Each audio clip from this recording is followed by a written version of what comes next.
저는 김지우, 48살 보험회사 팀장입니다. 우리 가족은 아내 윤지영과 고등학생 딸, 중학생 아들, 이렇게 넷이서 살고 있죠. 평범한 가정이라고 생각했습니다.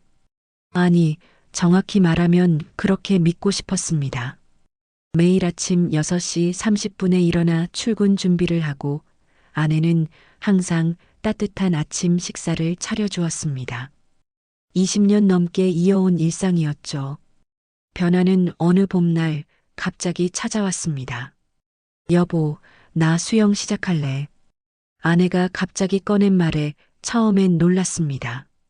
지연은 그동안 운동과는 거리가 멀었거든요. 집안일과 아이들 뒷바라지로 바쁘다는 핑계로 항상 미뤄왔던 자기 관리를 시작한다니 솔직히 기뻤습니다. 갱년기 증상이 좀 있나 봐. 요즘 자꾸 몸이 쑤시고 피곤해. 의사가 수영이 좋대. 지연의 말에 저는 진심으로 응원했습니다. 40대 중반 여성에게 찾아오는 신체 변화를 이해했기 때문이죠. 그날 저녁 인터넷으로 좋은 수영복과 수영모를 주문했습니다. 아내의 건강을 위한 투자라고 생각했으니까요. 수영을 시작한 후 지연의 변화는 눈에 띄게 달라졌습니다. 처음엔 작은 변화였죠. 평소보다 머리를 더 신경 써서 손질하고 화장도 조금씩 진해졌습니다. 피부 관리에도 신경 쓰더군요. 꾸준한 운동으로 체중도 조금씩 줄었고 자세도 바르게 펴졌습니다. 수영하면서 어깨 근육이 생겼나 봐. 옷맵시가 달라졌어. 동네 마트에서 만난 이웃이 지연에게 건넨 말을 듣고 뿌듯했습니다. 제가 응원한 결정이 아내에게 좋은 변화를 가져다 주어 다행이라고 생각했죠. 하지만 그때는 몰랐습니다. 그 변화의 이유가 단순히 건강 때문만은 아니었다는 것을요. 수영장에 다니기 시작한 지 한 달쯤 지났을 때였습니다. 저녁 식사 후 거실에서 텔레비전을 보고 있는데 지연이 화장대 앞에 앉아 향수를 뿌리는 모습이 눈에 들어왔습니다. 내일이 수영 가는 날이라고 했는데 밤에 향수를 뿌리는 것이 이상하게 느껴졌습니다. 하지만 그냥 넘겼죠. 자신감이 생겨서 좋은 거야라고 스스로를 안심시켰으니까요. 일주일에 3번, 월수금 오전 10시 수업이라고 했습니다. 시간이 지날수록 지연은 수영에 대한 열정이 커져갔습니다.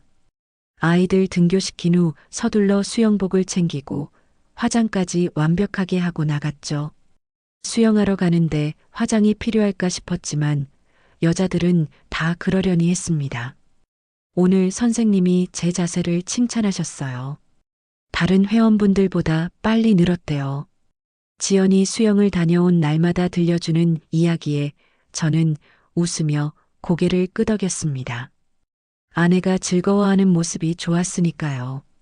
우리 부부 사이에 새로운 대화 주제가 생겨서 반가웠습니다. 하지만 그때는 그 선생님이 누구인지, 왜 그렇게 지연의 마음을 사로잡았는지 알지 못했습니다.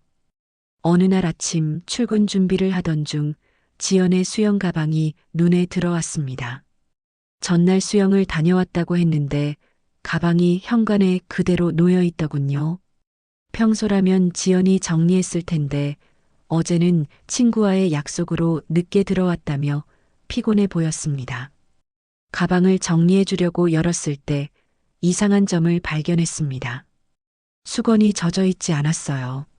수영을 하고 샤워를 했다면 수건은 젖어 있어야 하는데 말이죠. 더 이상한 것은 가방 안에서 나는 향기였습니다.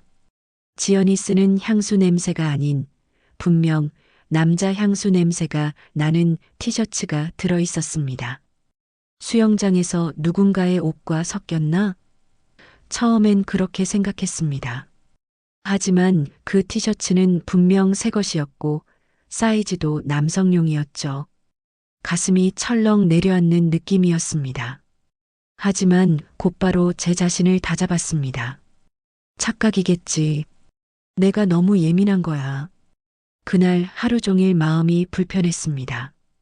회사에서 업무에 집중하지 못했고 점심시간에 동료들과 식사하면서도 계속 그 향기가 코끝에 맴돌았습니다. 아내를 의심하는 제 자신이 밉기도 했습니다. 20년 넘게 함께한 사람, 두 아이의 어머니를 어떻게 의심할 수 있을까요? 하지만 불안은 점점 커져갔습니다.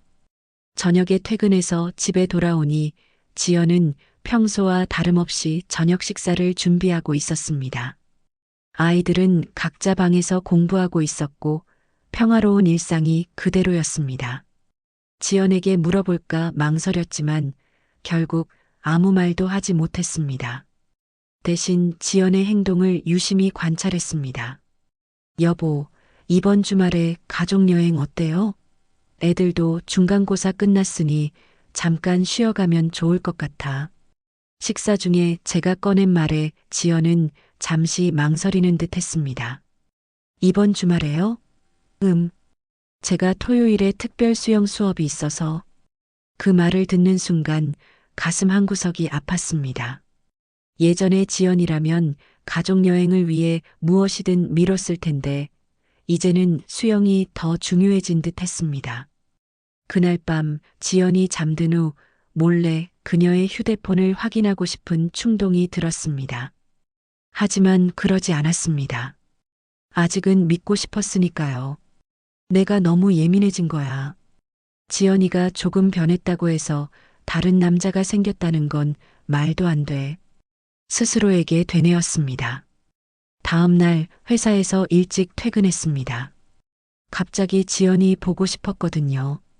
집에 도착해 보니 지연은 아직 수영에서 돌아오지 않은 상태였습니다. 시계를 보니 오후 2시. 보통 수영 수업은 12시에 끝난다고 했는데 말이죠. 불안한 마음에 수영장에 전화를 걸어봤습니다. 네, 여기는 한강수영센터입니다. 혹시 오전 성인 수영반 수업은 몇 시에 끝나나요? 오전반은 12시에 끝납니다. 이미 다 끝났어요. 그날 오후 5시쯤 지연이 돌아왔습니다. 수영 가방을 들고 현관문을 열며 들어온 지연의 얼굴은 상기되어 있었습니다. 평소보다 화장도 진했고 머리도 완벽하게 스타일링 되어 있었죠. 수영하고 온 사람 같지 않게 말입니다. 오늘 일찍 퇴근했네? 회사에서 무슨 일 있었어? 지연의 말투는 자연스러웠지만 눈빛이 흔들리는 것을 놓치지 않았습니다. 하지만 저는 모르는 척했습니다. 아직 확실한 증거가 없었으니까요. 그저 다정하게 대답했습니다. 별일 없어? 그냥 일이 일찍 끝나서. 수영은 어땠어? 아, 오늘은 특별히 개인 교습을 더 받았어. 자유형이 아직 완벽하지 않아서. 지연의 대답이 너무 빨랐습니다. 준비된 답변 같았죠. 그리고 개인 교습이라니 처음 듣는 이야기였습니다. 마음은 점점 더 불안해졌지만 저는 침착하게 대화를 이어갔습니다. 다음 날 아침 지연은 평소와 같이 아이들 등교를 챙기고 저의 아침 식사를 준비했습니다. 모든 것이 평범한 일상 같았지만 제 마음속 의심은 커져만 갔습니다. 출근하는 척하며 집을 나섰지만 실제로는 차 안에서 기다렸습니다. 지연이 수영 가방을 들고 나올 때까지요. 그날은 수요일 지연의 수영 수업이 있는 날이었습니다. 조금 지나자 지연이 현관문을 나서는 모습이 보였습니다. 평소보다 더 신경 써서 차려입은 모습이었죠. 수영하러 가는데 굳이 그렇게 꾸밀 필요가 있을까 싶었습니다. 지연이 탄 택시를 몰래 따라갔습니다. 예상대로 한강수영센터 앞에 도착했지만 지연은 수영센터에 들어가지 않고 근처 카페로 향했습니다. 그리고 그곳에서 한 남자를 만났죠. 젊고 키가 큰 남자였습니다. 카페 창문 너머로 보이는 두 사람의 모습에 심장이 쿵쾅거렸습니다. 차에서 내려 카페 근처로 다가갔습니다. 그리고 우연히 지연의 통화 소리를 들었습니다. 창문이 살짝 열려 있었거든요. 응, 괜찮아. 내 남편은 순진해서 절대 안 의심해. 항상 12시에 끝난다고 말해뒀으니까 오후에 우리 시간은 충분해. 그 말을 듣는 순간 온몸에 전기가 통한 것 같았습니다. 귀를 의심했지만 분명히 지연의 목소리였습니다. 그리고 그 남자, 아마도 수영 강사로 보이는 남자는 지연의 손을 잡고 있었습니다. 너무 친밀해 보이는 모습에 가슴이 찢어지는 듯 했습니다. 20년 동안 지켜온 신뢰가 순식간에 무너져 내렸습니다. 아내가 저를 순진하다고 말하는 것을 들었을 때 자존심은 바닥을 쳤습니다. 그 순간 궁금했습니다. 언제부터 지연이 이렇게 변했을까요? 우리 결혼 생활에서 무엇이 부족했던 걸까요? 아니면 단순히 새로운 감정에 빠진 것일까요? 차로 돌아와 정신없이 운전했습니다. 어디로 가는지도 모르게 그냥 달렸습니다. 마음은 이미 엉망이 되었지만 확실한 증거를 잡아야 했습니다. 직접 눈으로 보고 싶진 않았지만 진실을 알아야 했습니다. 사랑했던 아내, 함께 가정을 꾸려온 사람이 어떤 선택을 했는지 명확히 알고 싶었습니다. 토요일 아침, 지연은 또다시 특별 수영 수업이 있다며 서둘러 집을 나섰습니다. 전날 밤 침대에 누워 지연의 모습을 지켜봤습니다. 평소보다 오래 화장대 앞에 앉아 있더군요. 새 속옷도 꺼내 챙기는 모습을 보았습니다. 마음이 무너져 내렸지만 냉정함을 유지하려 노력했습니다. 아이들에게는 친구 집에 놀러 가라고 했습니다. 큰딸은 의아해했지만 별다른 질문 없이 동생을 데리고 나갔습니다. 집에 혼자 남겨진 후 차를 몰고 지연을 따라 나섰습니다. 이번에는 더 철저하게 미행할 계획이었습니다. 예상대로 지연은 수영센터로 갔습니다. 적어도 수업 자체는 실제로 듣고 있다는 사실에 약간의 위안을 느꼈습니다. 차 안에서 2시간 동안 기다리며 가슴속 불안과 싸웠습니다. 12시 정각 수영센터에서 사람들이 하나둘 나오기 시작했습니다. 곧이어 지연도 보였습니다. 그리고 그녀 옆에는 그 젊은 남자, 아마도 수영 강사였을 그가 함께였습니다. 두 사람은 수영센터 주차장에 세워진 스포츠카로 향했습니다. 남자가 운전석에, 지연은 조수석에 앉았죠. 차를 발동시키자 두 사람은 어디론가 향했습니다. 저는 조심스럽게 그들의 차를 따라갔습니다. 서울 외곽으로 향하는 길, 그들은 한참을 달렸습니다. 마침내 한적한 도로 옆 모텔 앞에 차를 세웠습니다. 손이 떨려왔습니다. 핸들을 움켜쥔 손에 힘이 들어갔다 빠졌다를 반복했습니다. 눈앞에서 일어나는 일을 믿을 수 없었습니다. 지연과 그 남자는 모텔로 들어갔습니다. 서로의 손을 잡고 어깨에 팔을 두르고 말이죠. 너무나 친밀한 모습이었습니다. 머릿속이 하얘졌습니다. 숨을 쉴 수 없을 것 같았습니다. 그래도 증거를 남겨야 한다는 생각에 떨리는 손으로 휴대폰을 꺼내 사진을 찍었습니다. 지연과 그 남자가 모텔로 들어가는 모습, 둘이 손을 잡고 있는 모습, 그리고 모텔 간판이 함께 나오도록 여러 장 촬영했습니다. 사진을 찍은 후 차 안에서 펑펑 울었습니다. 보통 때 같으면 울지 않았을 텐데 이날은 통제가 되지 않았습니다. 20년이라는 시간이 주마등처럼 스쳐 지나갔습니다. 처음 만났을 때의 지연, 결혼식 날의 지연, 첫 아이를 낳았을 때 기뻐하던 지연, 그리고 이제는 낯선 남자와 모텔에 들어간 지연. 모든 기억이 뒤섞여 가슴을 찢었습니다. 시간이 얼마나 흘렀을까요? 정신을 차려보니 2시간 정도가 지나 있었습니다. 모텔 앞에서 계속 기다릴지 아니면 그냥 돌아갈지 고민했습니다. 하지만 더 이상의 증거가 필요했습니다. 그들이 나오는 모습도 확인하고 싶었고 가능하다면 그들의 대화도 듣고 싶었습니다. 다시 시간이 흘러 오후 4시쯤 드디어 두 사람이 모텔에서 나왔습니다. 최대한 모습을 감추고 그들 가까이 다가갔습니다. 주차장에서 지연과 그 남자의 대화가 들렸습니다. 지연의 목소리였습니다. 오늘도 정말 좋았어. 다음 주 수요일에 또 봐. 그 남자도 대답했습니다. 내일은 왜 안 돼? 월요일인데. 내일은 남편이 재택근무라서 못 나와. 다음 주 수요일에 봐요. 박민수 선생님. 그제서야 그 남자의 이름을 알게 되었습니다. 박민수, 수영 강사의 이름이었습니다. 젊고 아마 30세가 채 안 되어 보이는 남자였습니다. 지연보다 15살 정도 어려 보였죠. 그 차이가 더 가슴을 아프게 했습니다. 그날 밤 집에 돌아와서도 아무렇지 않은 척 했습니다. 지연은 수영을 다녀온 후 친구를 만났다고 했습니다. 거짓말이 너무나 자연스러웠습니다. 아이들 앞에서는 평소와 다름없이 행동했지만 혼자 있을 때는 계속해서 눈물이 났습니다. 화장실에 숨어 소리 없이 울었죠. 다음 주 수요일 다시 한번 지연을 미행했습니다. 이번에는 녹음기까지 준비했습니다. 확실한 증거를 남기고 싶었으니까요. 예상대로 지연은 수영 수업 후 박민수와 함께 같은 모텔로 향했습니다. 저는 모텔 주차장 가까이에서 그들을 기다렸습니다. 몇 시간 후 그들이 나오는 모습이 보였습니다. 서둘러 녹음기를 켰습니다.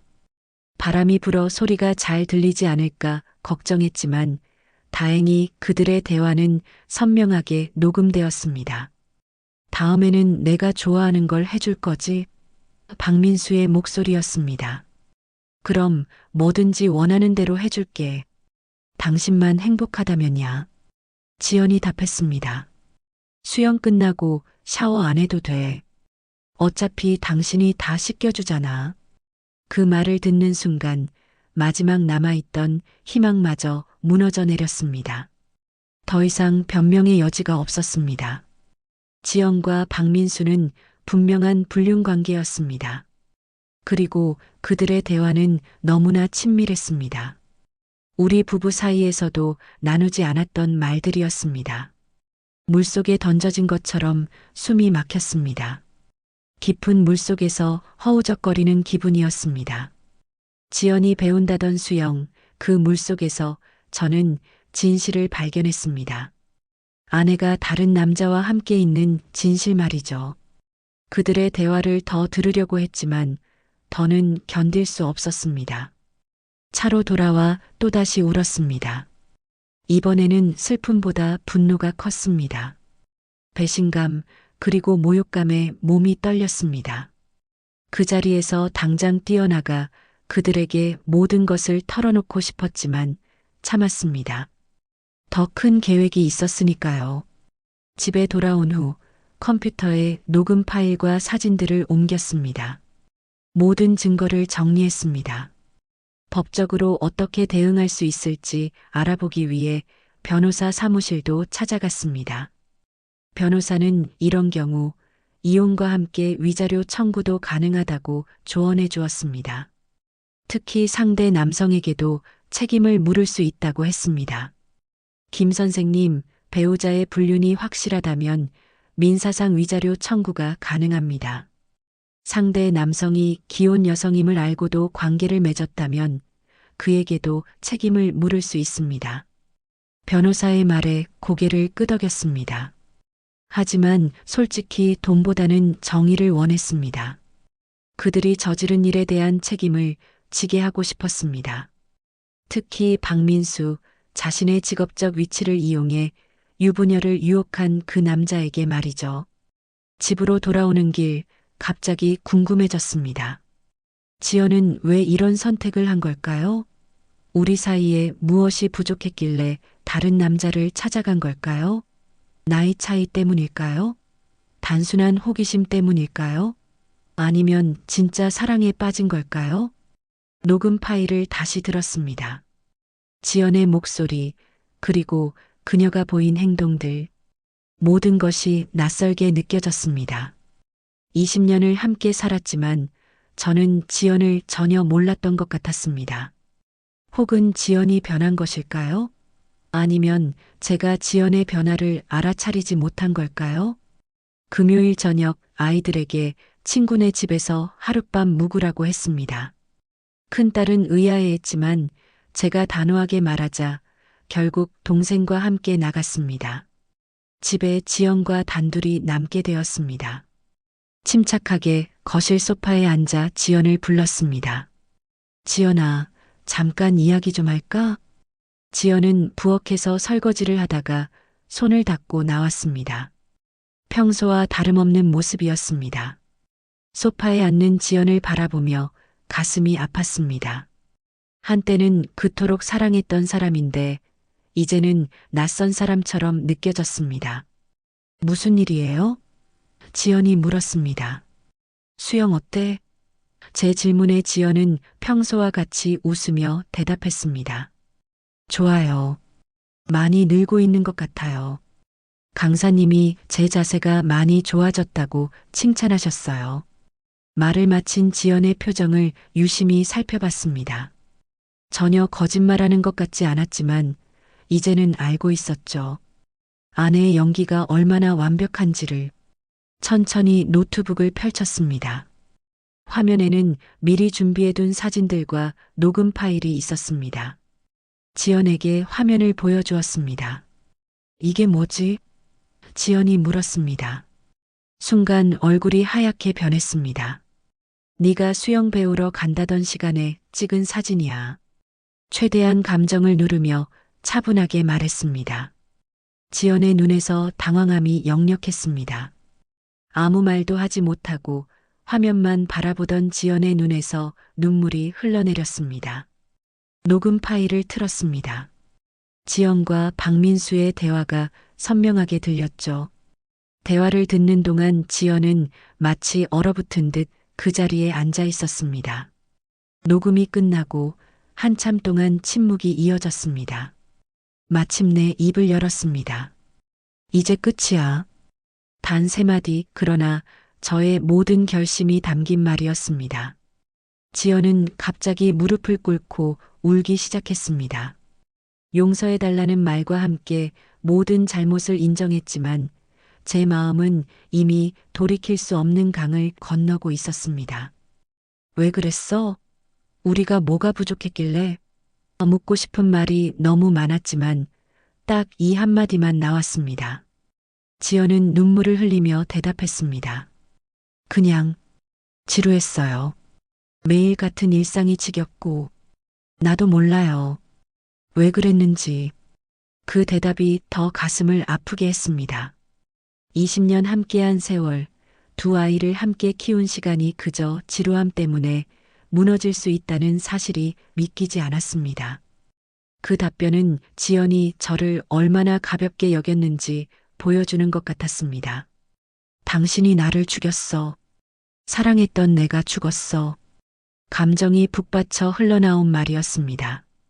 지연은 계속해서 용서를 구했지만 용서할 수 없었습니다. 배신감과 분노, 그리고 상실감이 한꺼번에 밀려왔습니다. 이미 마음은 결정되어 있었죠. 자리에서 일어나 준비해둔 서류 봉투를 꺼냈습니다. 이혼 합의서였습니다.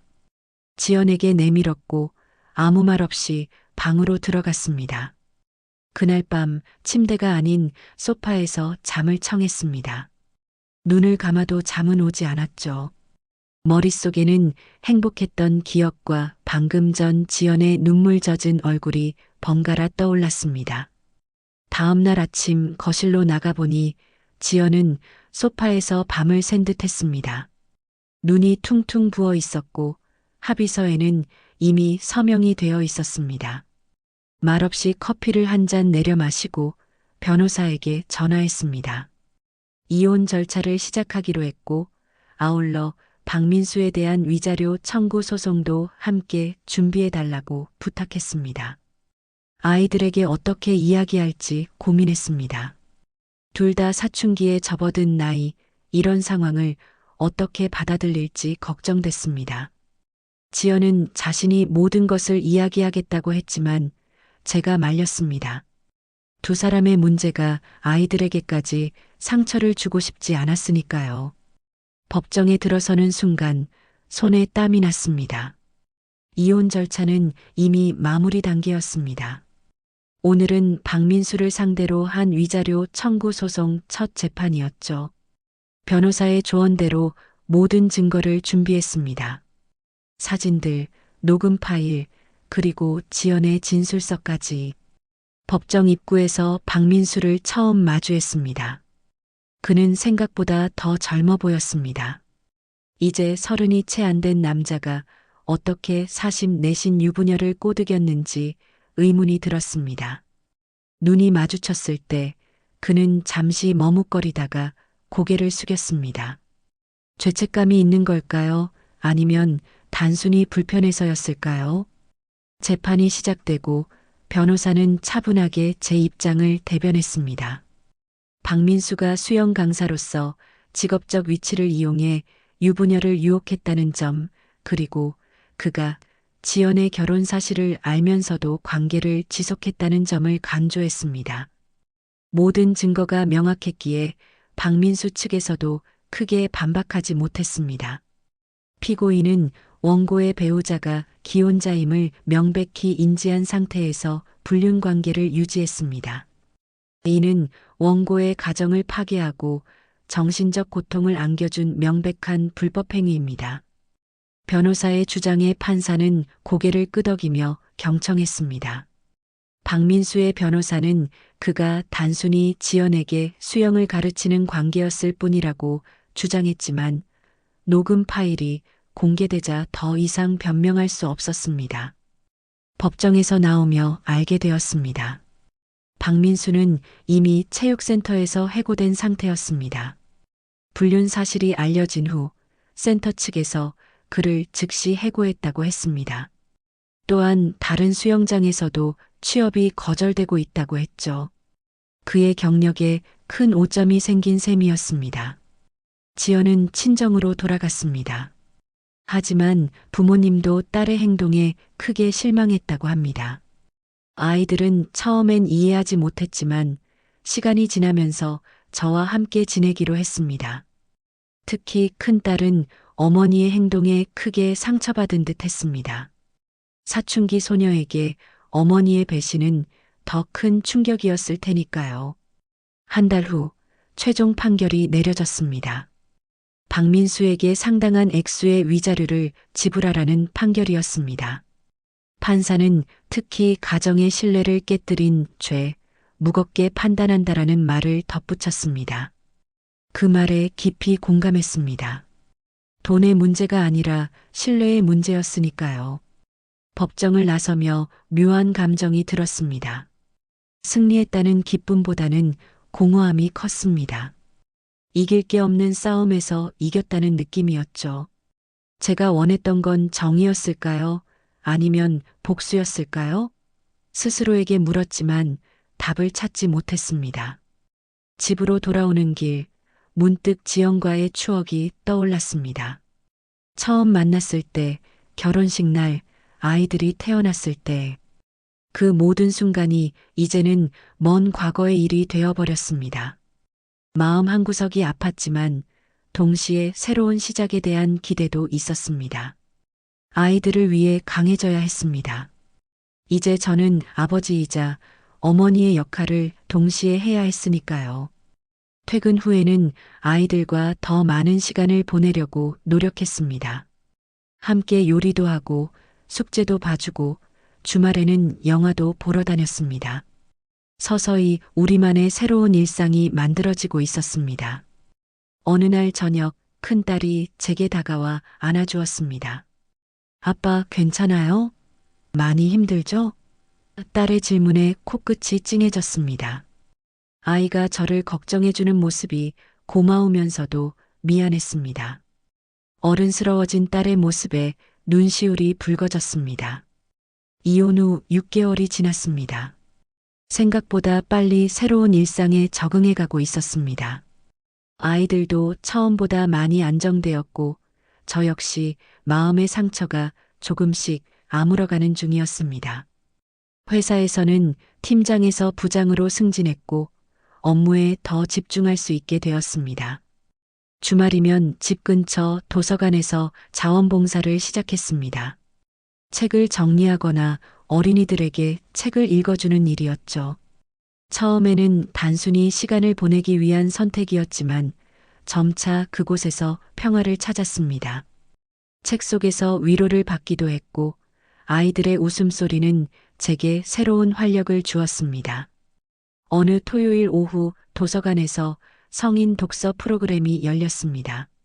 주제는 상실 후의 삶이었습니다. 왠지 제게 필요한 주제라는 생각이 들어 참가했습니다. 10명 정도의 사람들이 둥글게 앉아 각자의 이야기를 나누는 시간이었습니다. 차례가 되어 짧게 제 이야기를 했습니다. 이혼의 구체적인 이유는 말하지 않았지만 상실감과 그것을 극복해가는 과정에 대해 솔직하게 이야기했습니다.